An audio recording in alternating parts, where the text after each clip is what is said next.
শেখ মুজিবুর রহমান মুক্তিযুদ্ধের সাথে জড়িত ছিলেন না। তিনি জানতেন না মুক্তিযুদ্ধ কিভাবে হয়েছে, এবং তিনি ফিরে এসেও জানার চেষ্টা করেন নাই মুক্তিযুদ্ধ কিভাবে হয়েছে। তাকে আওয়ামী লীগের লোকজন যা বলেছে এবং ভারতীয় পক্ষ যা বলেছে সেটাকেই তিনি ধরে নিয়েছিলেন, এটাই মুক্তিযুদ্ধের ইতিহাস ছিল। এই জন্যই তিনি ব্যর্থ হয়েছিলেন। জনাব তারেক রহমান, আপনি 17 বছর দেশে ছিলেন না, আপনি জানেন না এখানে কি হয়েছে। আপনার বিশিষ্ট লোকজন আপনাকে যা বলেছে এটাই আপনি শুনেছেন, এবং এখন যারা মিডিয়ার নতুন বন্ধুরা আপনাকে যেটা বলছে সেটাই আপনি শুনছেন, এবং সেটাই আপনি মনে করছেন এটাই বাংলাদেশের 17 বছরের ইতিহাস। বাংলাদেশের 17 বছরের ইতিহাস এটা না। সেই ইতিহাস আমি বর্ণনা করব ভবিষ্যতে যদি আপনি এরকম কোন অনুষ্ঠানের আয়োজন করেন এবং সেই অনুষ্ঠানে আমাকে 15 মিনিট সময় দেন, তাহলে বাংলাদেশের মিডিয়ার ইতিহাস, 50 বছরের ইতিহাস আমি বর্ণনা করব। আজকে আমি কোনো বক্তব্য দেব না, শুধু কয়েকটা নাম উচ্চারণ করে যাব। সম্ভবত আমি না করলে এই নামগুলো আর কেউ এখানে উচ্চারণ করবে না, তো সেই নামগুলো উচ্চারণ করে আমার বক্তব্য আমি শেষ করে দেব।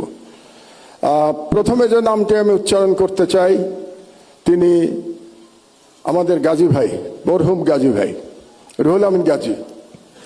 তাকে ভুয়া মামলায়, ক্যান্সার আক্রান্ত গাজী ভাইকে ভুয়া মামলায় জেলখানায় রেখে বিনা চিকিৎসায় মৃত্যুর দিকে ঠেলে দেওয়া হয়েছে আমাদের ম্যাডামের মতো। ম্যাডামকে যেমন বিনা চিকিৎসায় ভুয়া মামলায় মৃত্যুর দিকে ঠেলে দেওয়া হয়েছিল। দুর্ভাগ্যের বিষয় হলো আজকে যারা মিডিয়ার স্টলওয়ার্টার এখানে বসে আছেন তারা কেউ গাজী ভাইয়ের জন্য টু শব্দ উচ্চারণ করেন নাই, এটাই বাস্তবতা। 2 নম্বরে আমি নাম বলতে চাই আসাদ ভাইয়ের। আসাদ ভাইকে আমাদের মধ্যে প্রবীণতম সম্পাদক, তাকে ছাত্রলীগের গুন্ডারা অফিসে ঢুকে দাড়ি ধরে নামিয়ে পুলিশের কাছে তুলে দিয়েছে, এবং বছরের পর বছর তিনি জেলে থেকেছেন। তিনিও অসুস্থ, তার স্ত্রী মারা গেছেন, তিনি তার স্ত্রীর পাশে থাকতে পারেন নাই, কারণ জেল থেকে বেরোনোর পরেও তাকে পালিয়ে পালিয়ে থাকতে হয়েছিল। আসাদ ভাইয়ের জন্য কোনো এলিট সম্পাদক আওয়াজ তোলেন নাই, এটাই বাস্তবতা। বাংলাদেশের সংবাদ মাধ্যমের বাস্তবতা ছিল 16 বছর। আমি নাম বলবো শফিক রহমান ভাইয়ের। শফিক ভাই আমার পাশে বসে আছেন, আমরা পাশাপাশি সেলে জেলে ছিলাম। 80 বছর বয়সে শফিক ভাইকে মাটিতে শুয়ে থাকতে হয়েছে, টয়লেটে যেতে পারতেন না, কারণ ওই টয়লেটে কমোড ছিল না। বেশ কিছুদিন শীতের মধ্যে মাটিতে পড়ে থাকতে হয়েছে, উনি উঠতে পারেন নাই। তারপরে যখন আমার পাশের রুমে আসলেন, ওনাকে ধরে ধরে আমরা ব্রেকফাস্ট করতে, দুপুরে খেতে আমরা একসাথে যেতাম, কত গল্প করেছি।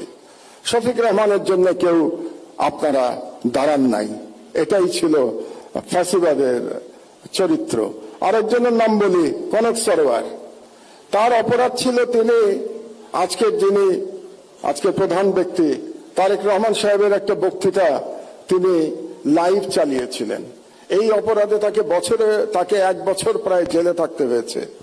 তার কোম্পানির চিফকে আমি সালাম সাহেবকে এখানে দেখতে পাচ্ছি। শুধু তাই না, তার বোনকে ভুয়া মামলায়, ড্রাগের মামলায় একজন মহিলাকে, একজন গৃহবধূকে মাসের পর মাস জেলে থাকতে হয়েছে। সংবাদ মাধ্যমের বিবেক জাগ্রত হয় নাই, এটাই বাংলাদেশের সংবাদ মাধ্যমের ইতিহাস।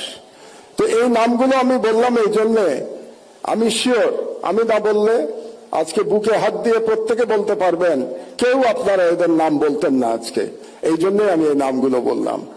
আর আমি আমার বক্তব্য শেষ করছি। আপনারা শুনলেন, আমাকে দাওয়াত দিয়েছেন এখানে, এই জন্য ধন্যবাদ জানিয়ে আমার বক্তব্য শেষ করছি। আল্লাহ হাফেজ, বাংলাদেশ জিন্দাবাদ।